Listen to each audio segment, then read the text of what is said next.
नमस्कार, स्वागत है आप सभी का। आप देख रहे हैं केएस न्यूज इंडिया। आइए नजर डालते हैं आज की खबरों पर। मुजफ्फरनगर की नई मंडी पुलिस ने अलमासपुर चौराहे से चेकिंग के दौरान 2 शातिर लुटेरों को किया गिरफ्तार। रामपुरी में नाला निर्माण को लेकर हुआ जमकर हंगामा, पुलिस ने दोनों पक्षों को थाने ले जाकर कराया मामला शांत। बुधवार को मुजफ्फरनगर में अपर जिलाधिकारी ने जनपद के मदरसा संचालकों एवं मौलानाओं के साथ बैठक कर लोगों को वैक्सीनेशन के लिए प्रेरित करने का किया आग्रह। बुधवार को बुढ़ाना क्षेत्र की एक महिला ने जिलाधिकारी कार्यालय पहुंचकर अपने ससुराल पक्ष पर लगाया दहेज के लिए प्रताड़ित करने का आरोप।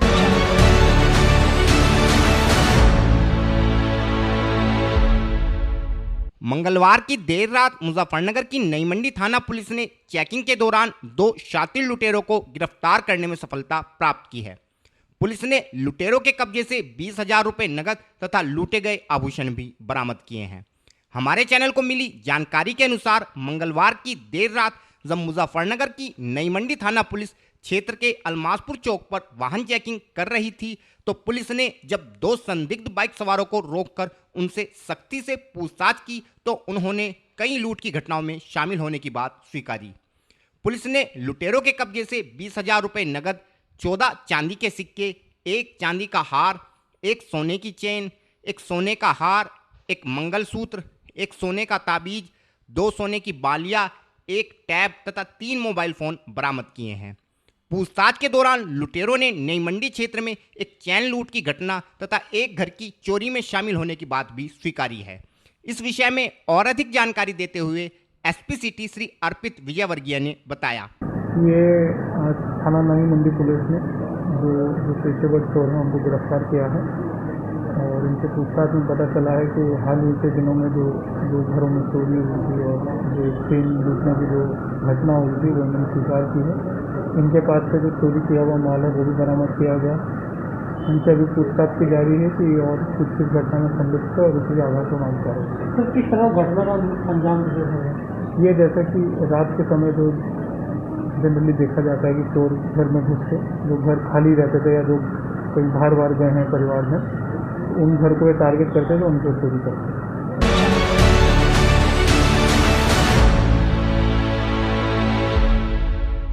मुजफ्फरनगर के मोहल्ला रामपुरी में मंगलवार को जल निगम द्वारा शहाबुद्दीनपुर रोड पर जल निकासी हेतु गंदे नाले के निर्माण कार्य की शुरुआत की गई थी तथा सड़क को जेसीबी मशीन के माध्यम से उखाड़ना शुरू भी कर दिया गया था।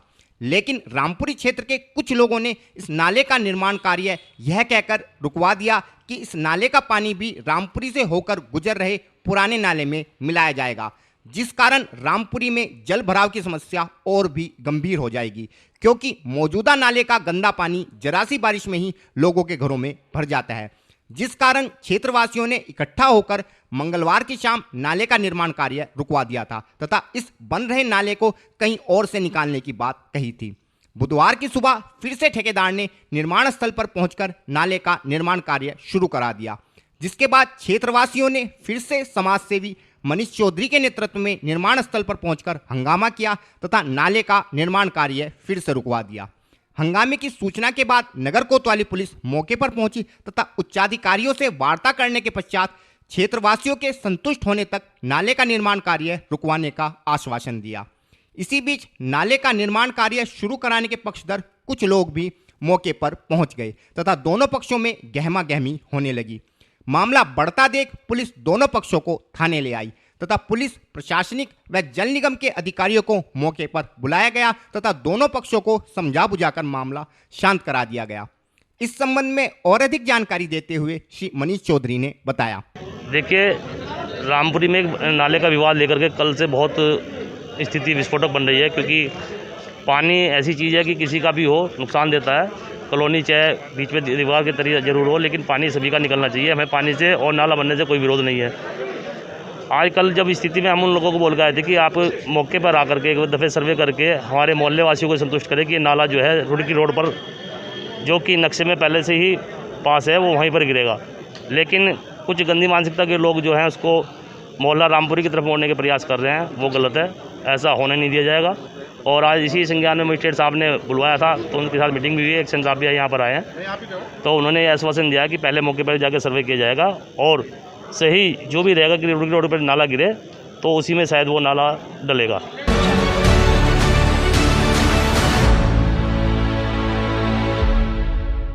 बुधवार को मुजफ्फरनगर में कचहरी स्थित जिला पंचायत सभागार में अपर जिलाधिकारी एवं स्वास्थ्य विभाग के अधिकारियों द्वारा जनपद के विभिन्न मदरसों के संचालकों एवं मौलानाओं के साथ एक बैठक का आयोजन किया गया। इस बैठक का मुख्य उद्देश्य जनपद में चल रहे कोरोना वैक्सीनेशन के विषय में उपस्थित लोगों को जागरूक करते हुए मदरसों आदि में कैंप लगवाकर लोगों को वैक्सीनेशन के लिए प्रेरित करने के विषय में जानकारी देना था। बैठक के दौरान अपर जिलाधिकारी ने भी मदरसा संचालकों एवं मौलानाओं से आह्वान किया कि वह अपने अपने क्षेत्र में वैक्सीनेशन कैंप लगवाकर लोगों को वैक्सीनेशन के लिए प्रेरित करें तथा उन्हें वैक्सीनेशन के फायदे बताएं, क्योंकि मौजूदा समय में कोरोना वायरस से बचने का एकमात्र उपाय वैक्सीनेशन ही है। अतः सभी लोग अपनी बारी आने पर कोविड गाइडलाइन का पालन करते हुए वैक्सीनेशन अवश्य कराएं। वह यदि कोई व्यक्ति वैक्सीनेशन के विषय में कोई भी अफवाह फैलाता है तो उसकी सूचना तुरंत जिला प्रशासन को दें। इस संबंध में और अधिक जानकारी देते हुए अपर जिलाधिकारी श्री अमित कुमार सिंह ने बताया। ये मीटिंग आज जिला पंचायत सभागार में जो हमारे जनपद के मदरसे हैं उनके प्रबंधक को आज हमने सभी को बुलवाया गया था। इसके साथ साथ हमारी यूनिसेफ और WHO की टीम, सीएमओ की टीम और हमारे शहर के सम्मानित काजी साहब भी हमारे साथ उपस्थित हैं। आज की इस मीटिंग का मुख्य उद्देश्य था, क्योंकि सभी मदरसे डिफरेंट गाँव में स्थित हैं और जो मदरसे के प्रबंधक होते हैं उनका गांव में सम्मान होता है, उनके यहाँ भी छात्र छात्राएँ पढ़ते हैं। तो आज उनसे अपील की गई थी कि एक जो 45 साल से ऊपर के व्यक्तियों का जो वैक्सीनेशन होना है ये अपने मदरसे के माध्यम से, अपने मौजूद लोगों के माध्यम से हमारे 45 साल से जो ऊपर का चल रहा है वैक्सीनेशन उसको बढ़वाएं। दूसरा, जो इनके मदरसों में छात्र छात्राएँ पढ़ते हैं उसमें जिनके पेरेंट्स की उम्र 12 साल, बच्चों की उम्र 12 साल से कम है, उन पेरेंट्स को भी मोटिवेट करें अपना वैक्सीनेशन करवाने के लिए। इसके अलावा जो है टेस्टिंग और मास्क का प्रयोग, सामाजिक दूरी की अनिवार्यता, इन सारी बातों पर चर्चा हुई। WHO यूनिसेफ की टीम ने भी इसके वैक्सीनेशन के फ़ायदे बताए और हमारे शहर काजी साहब ने सभी से आज अपनी अपील की, क्योंकि शहर काजी साहब भी खुद वैक्सीनेट हो चुके हैं, तो इनके द्वारा भी आज सभी मदरसों के प्रबंधक को संदेश दिया गया कि वैक्सीनेशन होना और मास्क की उपयोगिता, सामाजिक दूरी की अनिवार्यता, ये सब कोरोना को रोकने में सक्षम है।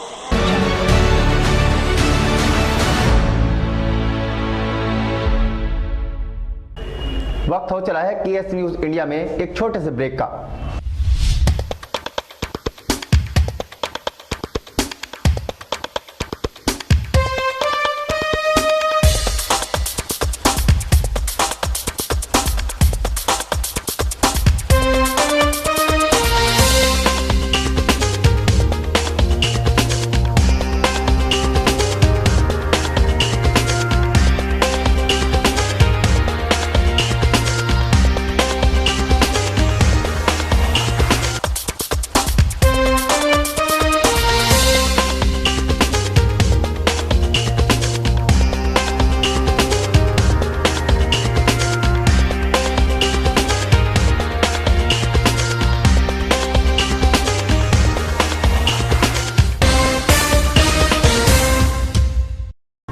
ब्रेक के बाद आप सभी का स्वागत है। बुधवार को मुजफ्फरनगर में बुढ़ाना क्षेत्र के मोहल्ला मुनव्वर नगर निवासी एक महिला कचहरी स्थित जिलाधिकारी कार्यालय पर पहुंची तथा अपने पति व ससुराल पक्ष के अन्य लोगों पर अपने साथ मारपीट करने के साथ साथ दहेज की मांग करने का भी आरोप लगाते हुए जिला प्रशासन से मदद की गुहार लगाई। पीड़ित महिला रिजवाना के अनुसार उसका विवाह लगभग 7 वर्ष पूर्व कांदला क्षेत्र के गांव सुन्ना निवासी तालिब के साथ हुआ था। शादी के समय उसके पिता ने लगभग 7 लाख रुपए शादी में खर्च किए थे, लेकिन फिर भी महिला का पति व सास ससुर उससे 2 लाख रुपए नगद व कार की मांग अक्सर करते रहते थे तथा मांगे पूरी नहीं होने पर पीड़िता के साथ आए दिन मारपीट करते थे। कुछ दिनों पूर्व भी उक्त लोगों ने पीड़िता के साथ मारपीट करते हुए उसे घर से निकाल दिया, जिस कारण पीड़िता अपनी फरियाद लेकर जिलाधिकारी कार्यालय पहुंची। इस संबंध में और अधिक जानकारी देते हुए पीड़िता रिजवाना ने बताया। मेरा नाम रिजवाना है। बेटे क्या मामला है, कहाँ का मामला है? जी, मैं लड़की बुढ़ाने की हूँ। मेरी शादी सुन्ना गांव में हुई। मेरे ससुराल वाले मेरे साथ मारपीट करा। मेरे पति के गलत संबंध है। सारे के सारे, मेरी सास भी है, मेरा ससुर भी, मेरा जेठ जेठानी, सबके सब दहेज की मांग करा। न मेरा मालस रहा नफेदीन, बहुत मारपीट करा, तलाक की धमकी दिलवावा। यूँ कहा कि 2 लाख रुपए ला, कभी 2 लाख रुपए मांगा, कभी 1 लाख रुपए मांगा उसके लिए। अब मेरा बाप गरीब आदमी मुझे मारपीट कर 1.5 साल पहले मेरे गांव बुढ़ाने में DAV इंटर कॉलेज के पास छोड़ गए थे।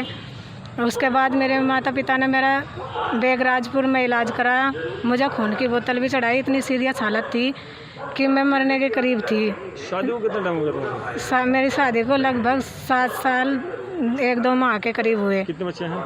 मेरे पास 2 लड़के हैं, एक लड़का मेरे पास है, एक लड़का उन्हीं के पास है। छोटे बच्चे को मेरे साथ में ही छोड़ दिया था और बड़े लड़के को अपने पास रख लिया था। तो किस तरह की मांग करते हैं आप? अब फ़िलहाल मांग कर रहा कि चाहे तो 4 पहियों की गाड़ी ला और 2 लाख रुपए ला, जो ये लावेगी तो रखेगा, नहीं तुझे तलाक देंगे। उसके बाद तलाक की धमकी भी दी फ़ोन पर भी कि अब मैं तुझे रखता नहीं, मैं तलाक दूंगा, रखता नहीं किसी भी उस पर, चाहे कोर्ट में ले ला, चाहे बिरादरी में ले ला, चाहे पंचायत द्वारा ले ला, जिस मर्जी से उसी मर्जी से मैं तलाक दूंगा, मैं डरता नहीं। जैसे आप यहाँ कलेक्टेड आए हैं तो मतलब किस तरह की मांग करते हैं आप? जी क्या चाहते हैं? वे चाहे तलाक। क्या चाहते हैं?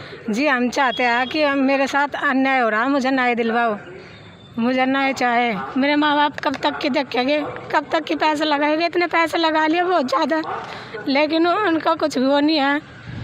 तलाक की धमकी दे रहे, बच्चे मेरे पास भी नहीं रख रहे। एक बच्चा उन्होंने ही रख लिया, एक बच्चा मेरे पास है। रिकॉर्डिंग मुझे चाहिए। मैंने बहुत सारे एप्लीकेशन भी दर्ज कराए, सारे को कोई कुछ नहीं करता। पुलिस वाले बुलावा और उन पर पैसे वैसे ले और उनमें ठंडा पानी पिलावा और भेज देवा। अब मोदी जी और योगी जी का ये फरमान है कि बेटी बढ़ाओ और बेटी बचाओ। कहा बेटी इतनी दुखी हो रही है।